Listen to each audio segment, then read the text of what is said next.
Hello everyone. हम लोग हमारी डेली क्लास होती है। ठीक है, हम लोग डेली 4 बजे ऑनलाइन आते हैं। हमारी रिकॉर्डेड फॉर्म में जो वीडियोस होती है, क्योंकि अभी थोड़ा सा और टाइम लगेगा लाइव आने में। आप लोगों को रीज़न मैं ऑलरेडी दे चुकी थी फर्स्ट वीडियो के स्टार्टिंग में। तो ठीक है, कोई बात नहीं, रिकॉर्डेड भी चल रहा है तो भी कोई प्रॉब्लम नहीं है। 4 PM पर आपको रिकॉर्डेड मिल जाएगी। हम लोगों ने एल्कीन को बनाने के सबसे पहले हमने एल्कीन को बनाने के मेथड्स देखे। फिर हमने एल्कीन के बारे में बात की। एल्कीन के हमने डिहाइड्रेशन कर लिया था। जिसने नहीं देखा है वो प्रीवियस लेक्चर में जाके देखे। सेकेंड डिहाइड्रोहेलोजिनेशन हो गया, डिहेलोजिनेशन हो गया, बिर्च हो गया था, लेंडलार हो गया था। बच क्या रहा था? सिर्फ electrolysis of sodium potassium salt of carboxylic acid. चलिए स्टार्ट कर ही लेते हैं, देख लेते हैं एक बार। कोल्बे इलेक्ट्रोलाइसिस बहुत ही फेमस रिएक्शन है, बहुत बार हमें पढ़ी हुई है और बहुत बार आती भी है। देख लेते हैं। देखो क्या होता है कि मैं ये समझा रही हूँ अच्छे से, बट अगर आप इसकी मैकेनिज्म की बात करोगे तो मैकेनिज्म यहाँ नहीं बताऊंगी, मैं रिएक्शन मैकेनिज्म में बताऊंगी। जब वहाँ पे इलेक्ट्रोफिलिक न्यूक्लियोफिलिक के जब हम लोग रिएक्शंस करेंगे ना, तो वहाँ पे एक प्रॉपर मैकेनिज्म आएगी। इसमें मैंने एक जनरल छोटी सी डाली हुई है मैकेनिज्म, बट उसको समझाने का कोई मतलब नहीं है, क्योंकि प्रॉपर मैकेनिज्म मैं वही समझाने वाली हूँ। हाइड्रोकार्बन के अंदर सिर्फ छोटी छोटी चीज़ें चल रही है। बाद में आपको नोट्स भी दूंगी, कुछ फोटोज वगैरह। टेलीग्राम ग्रुप भी शेयर करेंगे हम लोग आपस में, ठीक है। और टेलीग्राम ग्रुप पर आपको नोट्स की PDF भी मिलेगी। ओके, चलिए फिर स्टार्ट कर देते हैं। देखते हैं कोल्बे कैसे होता है। ये आपने कंपाउंड लिया सक्सीनिक एसिड लेना है, ये पता है क्योंकि इलेक्ट्रोलाइसिस कर रहे हैं। ठीक है, अब यहाँ पे आप चाहो तो पोटेशियम, चाहो तो सोडियम, कुछ भी ले सकते हो। आपको सिर्फ एक मेटल चाहिए जो कि आपको electrons they, free electrons they. ठीक है, क्या होता है यहाँ से हाइड्रोजन निकलता है और यहाँ से पोटेशियम का एडिशन होता है। पोटेशियम कर लो, सोडियम कर लो, ये आपका कंपाउंड बना और H2 गैस बाहर हो गई। ठीक है, हो क्या रहा है? एसिड के साथ metal reacts with release hydrogen gas. ये एसिड के साथ आपका मेटल ने रिएक्ट किया तो हाइड्रोजन गैस रिलीज हुई। When we do hydrolysis of carboxylic acid salt then alkene is formed.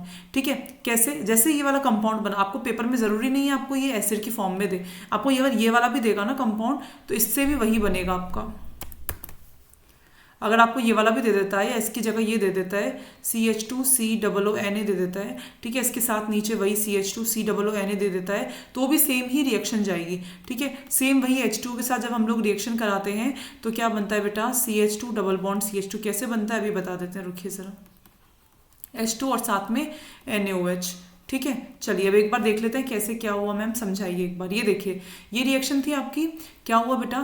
यहाँ पर क्या लगा हुआ था बेटा? पोटेशियम लगा हुआ था। ठीक है, पोटेशियम बाहर निकला तो आपको पता होना चाहिए COO नेगेटिव बनाया है यहाँ पर। और एक नेगेटिव के अंदर 2 इलेक्ट्रॉन्स होते हैं, एक नेगेटिव के अंदर 2 इलेक्ट्रॉन्स होते हैं, 2 इलेक्ट्रॉन्स। ठीक है, अच्छा अब और चेक करो आगे। यहाँ पे क्या हुआ है फिर?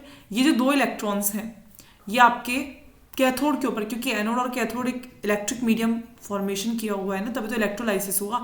ठीक है, तो ये जो 2 इलेक्ट्रॉन है वो तो आपके H+ जो इस रिएक्शन से पहले जो बना था ना, ये जो था CH2COOH, तो ये हुआ क्या था यहाँ पर? मैम यहाँ से जो H+ निकला वो 2 H+ के पास 2 इलेक्ट्रॉन जाते हैं और H2 बना लेते हैं। पहली चीज तो ये कंप्लीट हो गई। ठीक है, अब यहाँ से आपका यहाँ से आपका CO2 बाहर निकला, और CO2 बाहर निकला लेकिन जो फ्री इलेक्ट्रॉन है वो यहीं छोड़ गया, और इन दोनों के बीच में आपस में फिर बॉन्ड बन गया।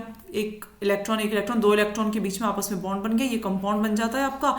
याद रखने वाली चीज़ इसमें सबसे इंपॉर्टेंट जो है वो है एनोड के ऊपर ऑक्सीडेशन होता है, कैथोड के ऊपर रिडक्शन होता है। जब आप इलेक्ट्रोकेमिस्ट्री पढ़ोगे ना तो आपको समझ आ जाएगा। फिर भी एक याद रखना है कि एनोड के ऊपर ऑलवेज ऑक्सीडेशन, कैथोड के ऊपर रिडक्शन होता है। ठीक है, अगर एनोड के ऊपर ऑक्सीडेशन होता है तो एनोड के ऊपर अगर आपसे पूछा जाता है तो ये पूछा जाता है कि एनोड के ऊपर एक तो रिडक्शन हुआ और साथ में आपकी CO2 गैस जो होती है वो एनोड पर बनती है। और अगर आप लोग बात करते हो कैथोड पर क्या होता है, तो कैथोड पर मैम सॉरी मैंने उल्टा लिख दिया है, वेट। इस पर क्या हुआ? एनोड पर क्या हुआ? ऑक्सीडेशन, और इस पर क्या हुआ? रिडक्शन, और इस पर बनती है H2 गैस। ये वाली दो लाइन लिखी है ना मैंने, ये सबसे सबसे सबसे ज़्यादा इंपॉर्टेंट है, क्योंकि ये ज़रूरत है आपको याद करने की। तो जो मैं बोलती जा रही हूँ उनको तो आपको याद करना ही है। ठीक है, ये कॉपी पेस्ट हुआ है क्या? यस इट्स कॉपी पेस्ट, कोई बात नहीं, छोड़ो।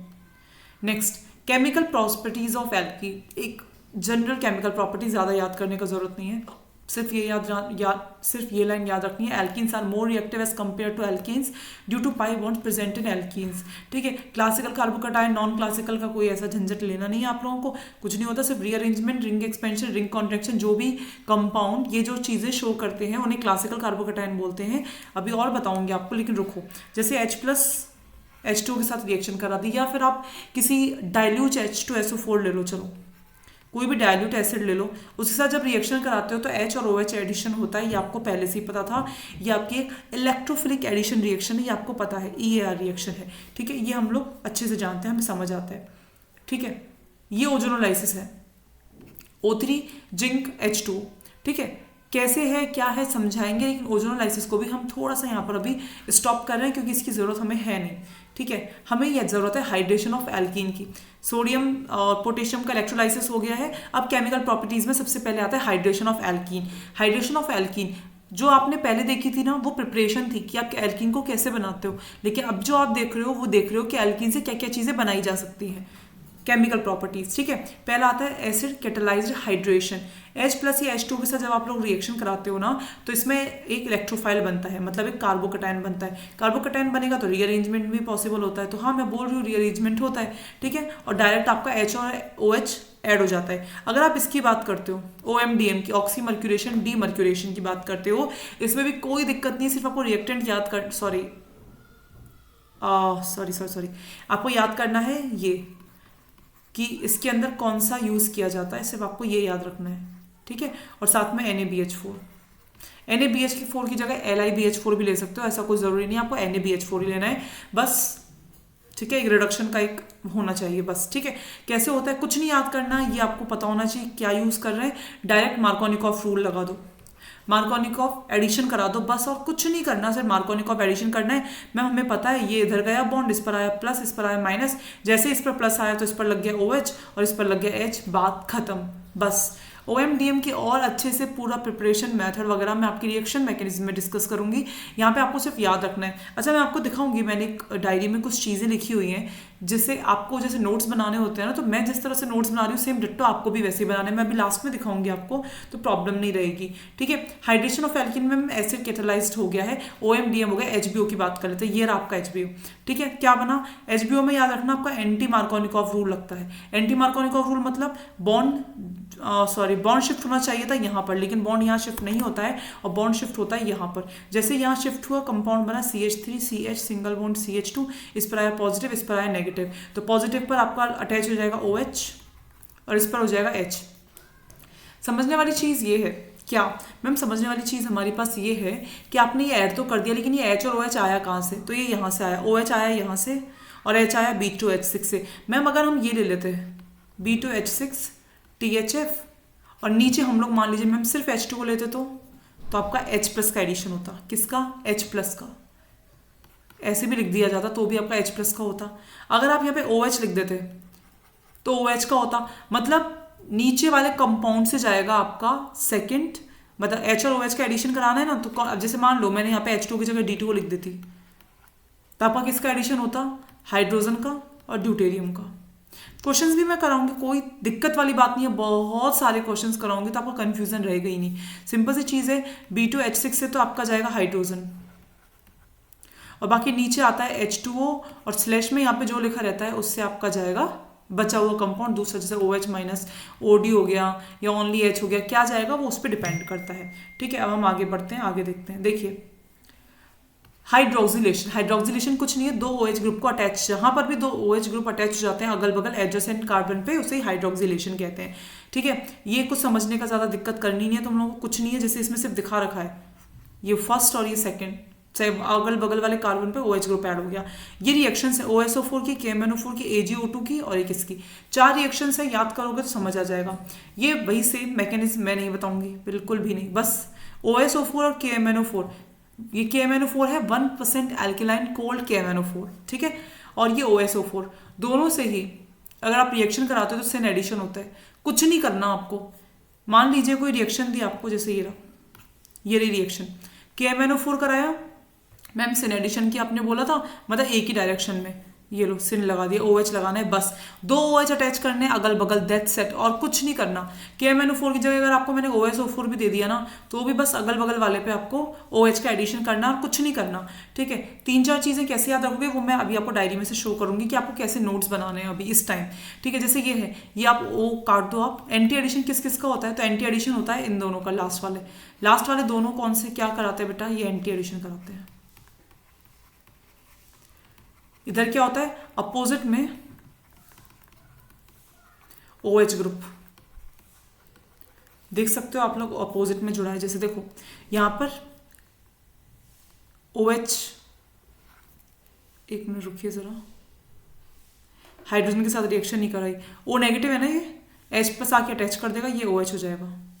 ठीक है, मतलब मैम दोनों अपोजिट डायरेक्शन में OH जुड़े हैं, बस कुछ नहीं करना। मैं आपको एक बार नोट्स बता देती हूँ कि आपको कैसे, आप लोगों को नोट्स बनाने हैं। ठीक है, मैंने कैसे बनाए हैं, आप लोगों को कैसे बनाने हैं, बस ऑलरेडी बने रखे हुए हैं, बट वो यहाँ नहीं है। देखिए, आई होप कि आपको विजिबल होगा कैसे। मैंने क्या क्या लिखा है यहाँ पर, मैंने यहाँ लिखा है एल्केन, पैराफिन और इसकी प्रिपरेशन के मेथड। तो 4 प्रिपरेशन के मेथड है जो मैं आपको चारों करा चुकी हूँ। ठीक है, आपको ये चारों करने हैं, याद करने हैं कैसे कैसे क्या क्या है, क्योंकि मुझे चीज़ों की जरूरत नहीं है, मैंने सिर्फ शॉर्ट शॉर्ट चीज़ें लिख दी है। रोजनमुंड है, इसका ये यूज़ होता है, इसमें ये यूज़ होता है, इसमें ये यूज़ होता है, चारों का मैंने सिर्फ नेमिंग के साथ लिख दिया। ठीक है, और कुछ नहीं लिखा।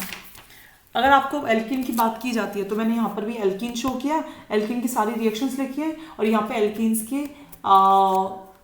की chemical reactions. Look at this, acid catalyst अभी बताया, OMDM बताया, हाइड्रोबोरेशन बताया, और 1% कोल्ड एल्कलाइन KMnO4 बता ही दिया आपको, रिएक्शन विद OSO4 के साथ बता दिया, और रिएक्शन विद Ag2OH3O+ के साथ, और परऑक्सी एसिड के साथ मैंने आपको बता ही दिया।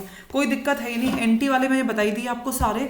आपको भी सेम इसी तरह से नोट्स बनाने हैं जैसे मैंने आपको दिखाया। उसमें क्या है, शॉर्ट शॉर्ट फॉर्म में आप चीज़ें लिखते जाओगे, और जब आपका पेपर का टाइम आएगा तो आपको सिर्फ एक क्विक रिविजन करने की जरूरत रहेगी, बहुत ज़्यादा इधर उधर भागने की जरूरत नहीं रहेगी, सिर्फ एक हल्का सा क्विक रिवीजन और आपका हो जाएगा। ठीक है, चलिए फिर आज का सेशन यहीं पे खत्म करते हैं। आपको क्या करना है वो चीज़ मैं आपको ऑलरेडी समझा चुकी हूँ कि आपको किस किस तरह से पढ़ना है, किस किस तरह से क्या करना है। मैं भी अब जब नेक्स्ट सेशन लेकर आऊँगी तो क्विक रिकैप डेफिनेटली दूंगी। और अब तक जैसे आपका एक बार ये कंप्लीट हो जाता है आपका हाइड्रोकार्बन, तो मैं एक शॉर्ट में क्विक रिकैप आपको जरूर दूंगी समरी की तरह से। 1-1.5 घंटे का वो सेशन होगा, जितना भी मैंने हाइड्रोकार्बन में पढ़ाया उसको एक शॉर्ट फॉर्म में जैसा मैंने नोट्स में दिखाया आपको, सेम उसी तरह से मैं पूरा का पूरा अपलोड करूंगी, तो आपको दिक्कत नहीं होगी। और मैं आपको वो सेशन ही लूंगी 1 घंटे का। तो जिन बच्चों को इसमें दिक्कत होती है तो वो उस सेशन को ले सकते हैं, लेकिन उसी पे भरोसे पे नहीं रहना है कि उसमें लूंगी, क्योंकि उसमें मैं फटाफट स्पीड में निकालूंगी चीज़ों को, और यहाँ पर आपको थोड़ा सा डिटेल मैंने दी है। ठीक है, आई होप आज का लेक्चर आपको समझ में आया हो।